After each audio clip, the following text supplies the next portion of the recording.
So আজকের ভিডিওটা হচ্ছে যারা এআইবি দেবে বা দেবেন, তো তারা কনস্টিটিউশনে কোন কোন পার্টে ফোকাস করবে। ঠিক আছে, দেখো কনস্টিটিউশন তো অনেক বড় একটা ব্যাপার মানে 395টা আর্টিকেল আছে, যেখানে 22টা পার্ট।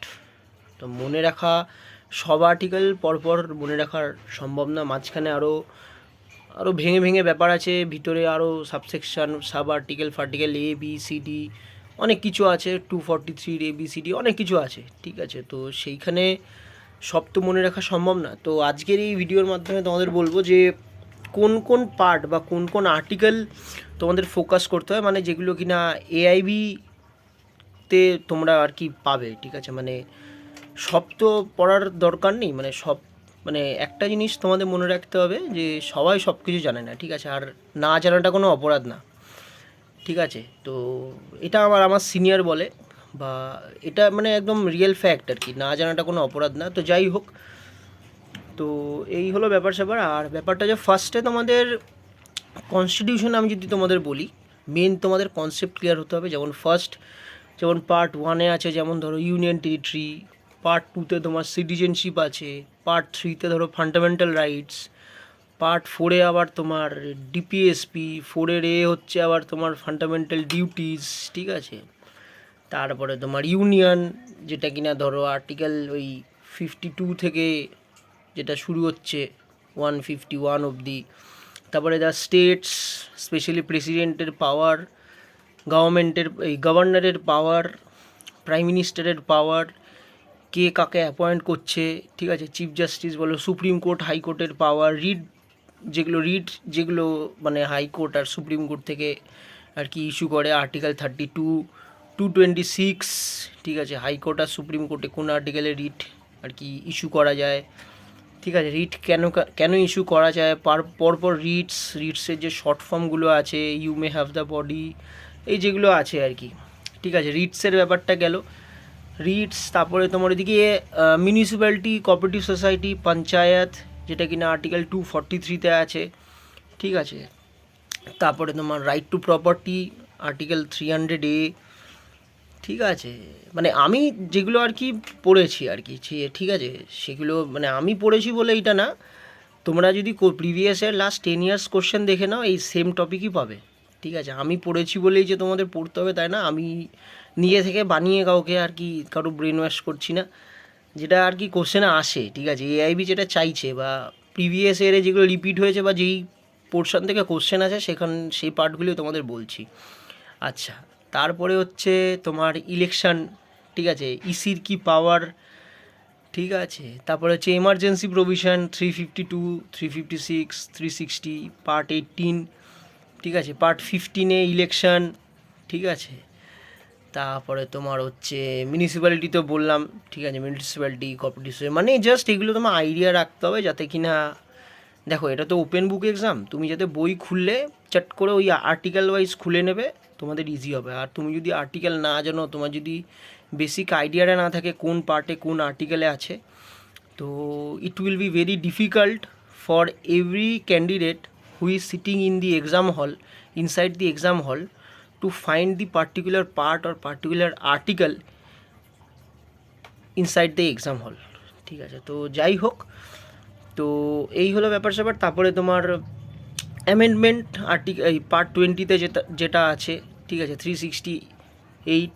ঠিক আছে, তারপরে তোমার ওদিকে লাস্টে শর্ট টাইটেল কিছু কিছু, দেখো এখানে আমি তোমার সব পার্ট বললাম না, মাঝখানে আরও কিছু আছে, যেমন ধরো সিভিল সার্ভেন্টসদের কিছু কিছু আর্টিকেল পার্ট আছে। ঠিক আছে, যেমন ধরো relation between states and central, অত কিছু ওখান থেকে আসে না। মেনলি তোমাদের যদি জানতে হয়, মানে খুব ইম্পর্ট্যান্ট, যদি তোমাদের মানে মুখস্থ করতে হবে একদম আসে, সেটা হচ্ছে ফান্ডামেন্টাল রাইটস। ফান্ডামেন্টাল রাইটস এটা তোমাদের মুখস্থ রাখতেই হবে। সে তুমি বাকি যেগুলো বললাম চোখ বোলাতে পারো, কিন্তু ফান্ডামেন্টাল রাইটস তোমাকে পরপর মুখস্থ রাখতে হবে। স্পেশালি আর্টিকেল 19, যেটা কিনা রাইট টু ফ্রিডম, আর্টিকেল 19-এর ABCDEFG যে ভিতরে যে এক্সেপশনগুলো আছে। ঠিক আছে, ওই যে freedom of speech, form association, তারপরে প্র্যাকটিস প্রফেস এনি বিজনেস, তারপরে হচ্ছে right to move freely within the territory of India, reside any part of India, এই যে যেগুলো আছে, ঠিক আছে, এইগুলো তোমাদের ভালো করে মনে রাখতে হবে। তারপরে আর্টিকেল 20, 21, 22, মানে এগুলো শুধু দেখো, শুধু তো কনস্টিটিউশনাল টার্মে লেখা, বাট এগুলোর কি মানে, কেন হচ্ছে, কোথায় কোথায় অ্যাপ্লাই করা যায়, সেগুলো আসতে পারে। কারণ কি, তোমার যদি এক্সাম হলে এই স্টেটমেন্ট ওয়াইজ, মানে আমি আগের ভিডিওতে বলেছি, যদি স্টেটমেন্ট ওয়াইজ কোশ্চেন দেয়, তুমি তো সেটা লিঙ্ক করতে পারবে না যে কোথা থেকে দিচ্ছে, কেন দিচ্ছে, কোন আর্টিকেলটা অ্যান্সার হবে। হতেই পারে তোমায় দিয়ে দিতে পারলো যে কাউকে অ্যারেস্ট করে নিয়ে গেছে পুলিশ উইদাউট ওয়ারেন্ট বা কোনো কিছু ছাড়া, বা তাকে থানায় নিয়ে গিয়ে ভুলভালভাবে হ্যারাস করছে, তো তখন সেই কোন আর্টিকেলের হেল্প সেই যে অ্যারেস্টেড পারসন নিতে পারে, সেই আর্টিকেলগুলোর তোমাদের একটু নলেজ থাকতে হবে, ঠিক আছে। আর তোমাদের কি বলবো, এখানে ইউনিয়ন টেরিটরিতে কি বলবো, মানে এলাকার কত কি হবে, সিটিজেনশিপ কাদের কাদের পায়, সিটিজেনশিপের শুধু ওই আর্টিকেল পার্ট মনে রাখলেই হবে। বাট একটা জিনিস কি, কনস্টিটিউশনের পুরো পরপর পার্ট তোমার মনে রাখতে হবে, পার্ট ভুলে গেলে কিন্তু হবে না। আর এর একটাই মানে ফর্মুলা, তোমার রেগুলার রিভিশন দিতে হবে, ঠিক আছে। নিজের মতন করে ধরো কোনো বেয়ার একটা মার্কার দিয়ে বা হাইলাইটার দিয়ে মার্ক করে রাখলে, বা নিজের থেকে একটা খাতা বানিয়ে নোটস বানালে। আমি যেমন প্রেফার করি নোটস বানিয়ে পড়া, কারণ কি অত মোটা বই দেখলে একটু মনের ভিতরে একটা অন্যরকম কাজ করে, ঠিক আছে। আর প্রেসিডেন্টের পাওয়ার খুব ইম্পর্টেন্ট, প্রেসিডেন্টের কী কী পাওয়ার, কোথায় কি অ্যাপ্লাই হয়, সেগুলো খুব ইম্পর্টেন্ট। প্রেসিডেন্টের power is very very important.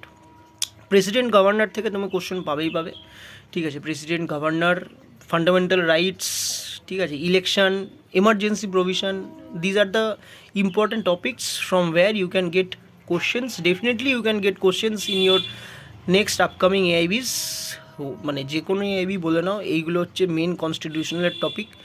Constitution পড়তে হলে মুখস্থর জন্য না, নিজে বুঝে পড়ো, দেখবে আরামসে মুখস্থ হয়ে মানে হওয়ার কথা। আমি তো তাই মনে করি যে মন থেকে ভালোবেসে পড়লে কনস্টিটিউশন অতটা কঠিন না, মুখস্থ হয়ে যায়। তো এই হলো ব্যাপার স্যাপার।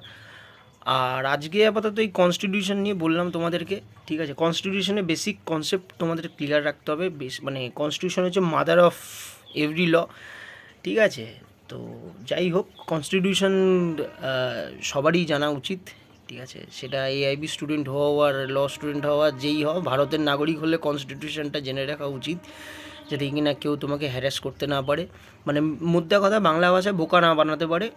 নিজের রাইটস, নিজের অধিকারগুলো জানা উচিত ভারতের নাগরিক হিসাবে। তো এই হলো ব্যাপার স্যাপার, আজকের মতন কনস্টিটিউশন নিয়ে বললাম। নেক্সট কোনো ভিডিওতে যদি তোমরা কমেন্ট করে জানো নেক্সট কি কোন সাবজেক্টের ব্যাপারে তোমরা সাজেশন চাও, আমি ডেফিনেটলি আমার যতটুকু জানা আছে, সব তো আর আমি জেনে মানে জানি না, তো যতটুকু জানি তার মধ্যে থেকে তোমাদের হেল্প করার চেষ্টা করব।